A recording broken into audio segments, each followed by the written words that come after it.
The cost of cotton is up an alarming 80% since July. Flooding in Pakistan, heavy rains in China, India, and even closer to home, Texas, have wiped out crops and sent prices to historic highs, which means we may all wind up paying more for the fabric of our lives. As the price of cotton soars, speculation is growing. Stores which are big into selling items such as jeans may be forced to pass on higher clothing costs to customers. It's costing more for everybody to buy some cotton right now, and that translates directly into higher prices for manufactured goods such as clothes. Broker Jack Scoville of Price Futures Group has watched the price of cotton shoot up from around 70 cents a pound in July to above $1.33, highs not seen since the late 1800s.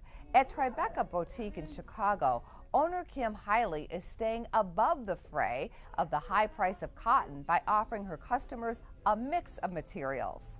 I haven't really noticed much because I buy things that are either blends or so many different styles each season. Retail analyst Jim Dion of Dionco Inc. doubts consumers will see the higher prices on clothing during the holidays. Based on the supply chain of retail, you wouldn't expect to see these price increases if they reach the consumer until probably sometime in the spring. Dion says retailers such as Walmart are adept at finding ways to hide higher prices to avoid charging customers more at any cost. It's a tough market out there, and the question is, will the consumer be willing to pay more for clothing?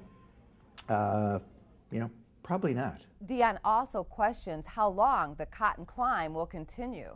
That commodity price could also go the other way just as fast, because as you know, a lot of that pricing, I think a lot of it, but quite a bit of it is speculation. A strong demand for cotton by China, plus the shrinking size of crops due to heavy rain, triggered a buying spree among speculative traders, which pushed up the price of cotton.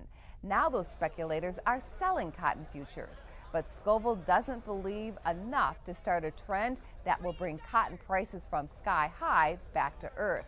For now, it may be just about taking home profits.